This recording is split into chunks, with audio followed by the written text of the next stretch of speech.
बिस्मिल्लाहिर्रहमानिर्रहीम। अस्सलाम वालेकुम नाज़रीन, मैं आपका मेज़बान मोहम्मद यूसुफ़ आपकी खिदमत में हाज़िर हूँ। आप देख रहे हैं अलफ़लक टीवी। इस वक्त मैं पाकिस्तान के मयनाज़ और बहुत बड़ी शख्सियत हज़रत मौलाना हाफ़िज़ मोहम्मद सिद्दीक़ साहब के साथ मौजूद हूँ।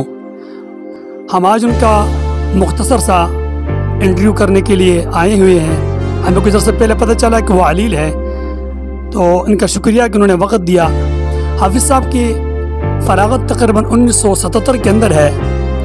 हाफ़िज़ साहब के असातिज़ा में हज़रत मौलाना मुफ्ती महमूद रहमतुल्लाह अलैह और हज़रत मौलाना शरीफ काश्मीरी रहमतुल्लाह अलैह और इसी तरह हज़रत मौलाना अब्दुस्सत्तार रहमतुल्लाह अलैह और मौलाना मोहम्मद अब्दुल्ला रहमतुल्लाह अलैह रहे हैं। उसके बाद मुख्तलिफ़ उलमा कराम, जिनमें हज़रत मौलाना डॉक्टर अब्दुल्ला सिकंदर रहमतुल्लाह अलैह और मौलाना मोहम्मद अब्दुल्ला काका खिल रहमतुल्लाह अलैह और इसी तरह मौलाना फ़ज़ल मोहम्मद साहब स्वाति रहमतुल्लाह अलैह मौजूद रहे हैं। और उसके बाद हज़रत मौलाना शेखुल कुरान ग़ुलामुल्लाह रहमतुल्लाह अलैह के साथ से दराज कदम ब कदम लम्हा ब लम्हा लहज़ा ब लहज़ा उनके साथ रहे हैं। और बिलाखिर हज़रत मौलाना शेखुल कुरान रहमतुल्लाह अलैह ने हज़रत को जामिया शहादतुल इस्लाम अटक का मुस्तकिल जिम्मेदारी सौंपी और चार्ज को हवाले किया। बाद में ऐड करता जाऊँ कि ज़िला अटक के गिरद नवा और पूरे ज़िला अटक के अंदर अल्हम्दुलिल्लाह अरसे दराज से मजहबी और सियासी मुनाफरत का कोई माहौल नहीं बना है। अगर मजहबी देखा जाए न शिया और सुन्नी फसादात आज तक नहीं हुए हैं और इसी तरह देवबंदी और बरेलवी के इख्तलाफात नहीं हुए हैं। वजह क्या है? वजह यह है कि ऐसी शख्सियात जो हम आहंगी और बिन मज़ाहिब के प्लेटफॉर्म पर लोगों को अगर टकरते रहे हैं, अगर इस तरह छोटे मोटे मसाले होते रहे तो लोग बड़े अच्छे अंदाज के अंदर वो हल करते रहे हैं। तो बाकी इनकी ज़िंदगी के नशीब व फराज आपके सामने वो ख़ुद रखेंगे। सबसे पहले हम इनका शुक्रिया अदा करते हैं कि इस उम्र के अंदर और इस अलील होने के बावजूद हमें वक्त दिया। अस्सलाम वालेकुम। वालेकुम अस्सलाम व रहमतुल्लाह। मौलाना यूसुफ़ साहब और मलिक शाहिद साहब, आपकी सारी टीम का मैं तहे दिल से शुक्रिया अदा करता हूँ कि आप हज़रात और चंद बातें जो है ना जी कहने का आपने मुझे मौका अता किया। बात यह है कि मैं एक ज़िम्मेदार घराने का फ़र्द हूँ। बचपन से हमारा पेशा ज़िम्मेदारी है। अल्लाह का एहसान हुआ कि मैं दीनी तालीम की तरफ आ गया और फिर अल्लाह का एहसान ये हुआ कि मेरी तरबियत हज़रत शेखुल कुरान रहमतुल्लाह अलैह के कदमों में हुई। तो हज़रत आपके कुर्बानियाँ तो पूरी कौम के सामने हैं। तो आप कह रहे थे कि हज़रत शेखुल कुरान रहमतुल्लाह अलैह के साथ में रहे हैं, तो वो किस सन की बात है और वो किस सन के अंदर 1974 या 77 की तहरीकात के अंदर आपका क्या किरदार रहा है? 74 और 77 की तहरीकों में चूँकि मरकज़ दारुल तालीमुल कुरान था और इसके बानी और मोहतमीम और उसके सरपरस्त वो तालीमुल कुरान के रूए रवां शेखुल कुरान मौलाना ग़ुलामुल्लाह खान साहब थे और तालीमुल कुरान का स्टेज उन्होंने पूरी उम्मत के मुसलमानों के लिए और ख़ास तौर पे दीनी तबक़ात के तमाम उलमाए किराम के लिए, तमाम जमातों के लिए उन्होंने वक्फ़ कर रखा था और उनकी शख्सियत हर दिल अज़ीज़ थी।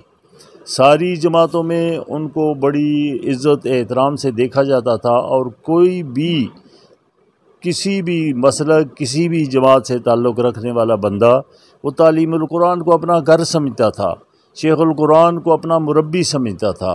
तो इस लिहाज से चूँकि मेरी उनके साथ वाबस्तगी तकरीबन बहुत पहले हो चुकी थी, तो उस वाबस्तगी की वजह से मुझे ये शर्फ़ रहा कि इन बड़े बड़े अकाबिरीन मसलन दारुल देवबंद के मोहतमीम हज़रत मौलाना क़ारी मोहम्मद तैयब साहब रहमतुल्लाह अलैह वो तशरीफ़ लाए और दारुल में उन्होंने क़याम किया और इस तरह हिंदुस्तान के बड़े बड़े अकाबिर हज़रात उलमाए किराम तशरीफ़ लाते रहे।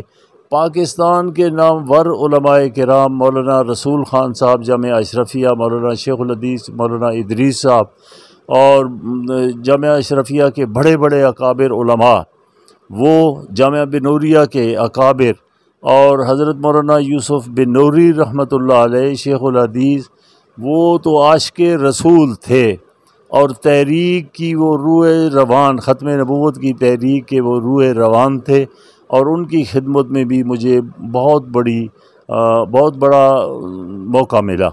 اور خود میں بنوری ٹاؤن میں بھی 2 سال رہا ہوں۔ کچھ اساتذہ کا ذکر مولانا یوسف صاحب نے کیا ہے، یہ میرے وہاں کے تربیت میں شامل اساتذہ کرام تھے، اور حضرت بنوری رحمۃ اللہ علیہ کی خاص شفقت مجھ پہ رہی ہے۔ اور اسی دوران مفتی اعظم پاکستان مفتی محمد شفیع صاحب رحمۃ اللہ تعالی علیہ اور مفتی پاکستان مولانا رشید احمد لدھیانوی رحمۃ اللہ علیہ اور مولانا شیخ الحدیث مولانا سلیم اللہ خان صاحب صدر وفاق المدارس عربیہ پاکستان اور اس طرح کے باقی اکابر حضرات علماء کرام کے ساتھ میرا حضرت شیخ القرآن کی رحمۃ اللہ علیہ کی معیت میں اٹھنا بیٹھنا ملنا ملانا اور ان سے استفادہ حاصل کرنا، اور چونکہ حضرت شیخ القرآن رحمۃ اللہ علیہ کے ساتھ جو بھی بندہ جائے تو دوسرے لوگ جو ہے نا جی ان کی شفقت کی نگاہیں وہ اس بندے پہ قائم ہو جاتی ہیں، اور مجھے پھر ان سے فائز حاصل کرنے کا وقتاً فوقتاً موقع ملتا رہا۔ اس طرح پورے پاکستان کے علماء کرام اور باہر سے بھی جو وفود آتے تھے اس میں خاص طور پہ میں شریک ہوا کرتا تھا، اور ان سے بھی ان کی خدمت بھی کیا کرتا تھا اور ان سے استفادہ بھی کیا کرتا تھا۔ تحریک ختم نبوت ہو، تحریک نظام مصطفیٰ ہو، دونوں تحریکوں میں میں نے بھرپور کردار ادا کیا۔ اور ایک بات میرے بارے میں یہ بڑی مشہور ہے کہ یہ گرفتار نہیں ہوا ساری زندگی، یہ بات میں نے کبھی کسی کو نہیں بتائی، لیکن آج اس انٹرویو کے ذریعہ سے یہ بات میں بتا دینا چاہتا ہوں کہ حضرت شیخ القرآن رحمۃ اللہ علیہ ایک تحریک میں وہ گرفتار ہوئے اور جیل میں وہ وہاں ان کو رکھا گیا۔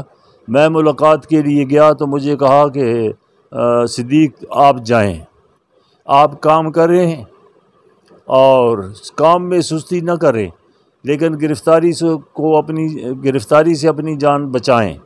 میں یہ سمجھتا ہوں کہ ان کا یہ جملہ گرفتاری سے جان بچائیں، اس کے پیچھے ان کی میرے لیے دعا تھی کہ میں نے تحریکوں میں اور اس کے علاوہ بھی میں نے دینی ہر خدمت میں سیاسی معاملات میں بڑھ چڑھ کے صف اول میں کردار ادا کیا ہے، لیکن اللہ کی شان کہ مجھے گرفتاری نصیب نہیں ہوئی۔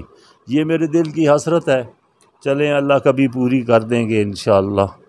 تو اس طرح ان لوگوں کے ساتھ میری وابستگی رہی۔ Subscribe to my channel and also press this bell icon.